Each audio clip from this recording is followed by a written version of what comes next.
Loch Ness, the largest freshwater lake in all of the UK and Ireland.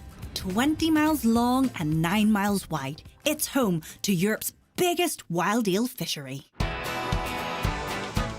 400 tonnes of eels are caught here each year, and the majority exported to continental Europe, where they are considered a delicacy.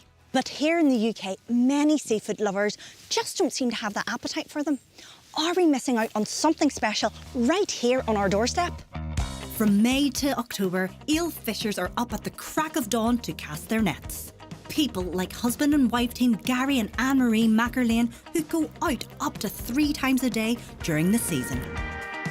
Today, I'm joining them on their boat, the Silver Eel. Eel catching, that's not your everyday kind of job. How on earth did you guys get into it? If you think about the shoreline of Loch Ness right around this area, we know they've been fishing for eels and fish here in Loch Ness for going on 9,000 years. Wow. So it's a very long time. My own family has been fishing that I have traced back some 7 generations. I love it. I want to be doing it, and I feel I need to be doing it. And what about yourself, Anne-Marie? The short answer is I married him, Susie, for my sons, and I've ended up here. But it's really enjoyable and very different to anything I'd ever known. Traditionally, the entire fishing industry has been male-dominated, but Anne-Marie is bucking that trend. Times have changed, and thankfully I and a few others are living proof of that. It's not the only change in the eel fishing world over the years. These days, boats are equipped with high-tech sonar scanners, which send signals to locate the eels underwater. On their shifts, Anne-Marie guides the boat while Gary holds in the catch. Here we go, Susie, this is it now. Fishing in Loch Ness, that's what it's all about. But not all of each day's catch can be kept. Is there a particular size you're looking for? Oh God, aye, definitely. So that eel there is just a nice size for the market, but Yep. anything under that, say, anything under 14 inches, we have to put back into the loch again. So it's all about sustainability. I have to ask, guys, you're working so hard to pull that catch in, but in the UK, I feel not many people eat eels. Why do you think that is? I think it's just a perception thing, Susie. Just the look of an eel is off-putting to some people. A lot of people think it looks, very wriggly, very snake-like, and that just is enough to put them off. At the end of the day, you're eating a delicacy. I would eat them at least 3-4 times in a week, no bother. And my father done the same, my grandfather. So, we once you get the taste, there's no turning back. They've promised to show me the best way to cook the catch at the end of their fishing day. But first, I'm going to explore the fisheries processing factory. Here, Pat Close is the CEO. Pat, where are all of these eels going to? Well, the eels we have in the tanks today, Susie, are heading to 2 destinations mainly. About 80% of our annual throughput goes into the Netherlands. A smaller quantity today going into London. Local sales really don't amount to very much, so it's almost exclusively export. Right. For me personally, in traditional Chinese cuisine, we would steam it, we would braise it, we would even deep fry it and put it through like a black bean kind of sauce.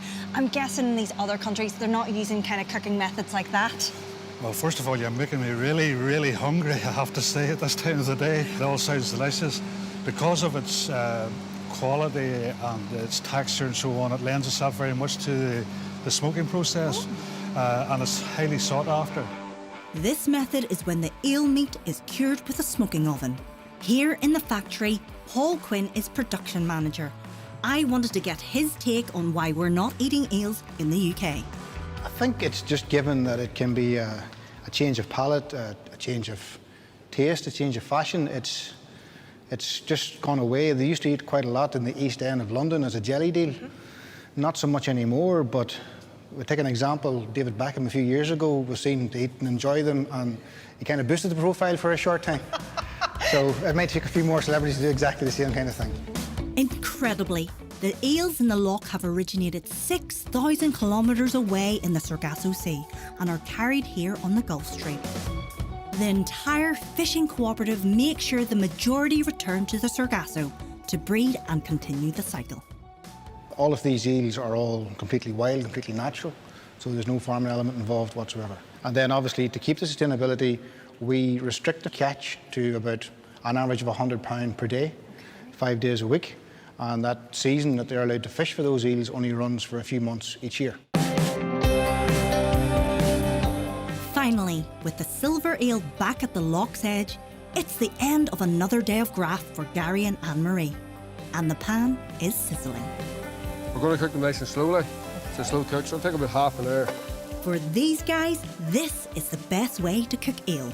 Susie, this is the best part of the job right now. We're cooking. The hard work's all done. We've caught our eels, they're on the pan.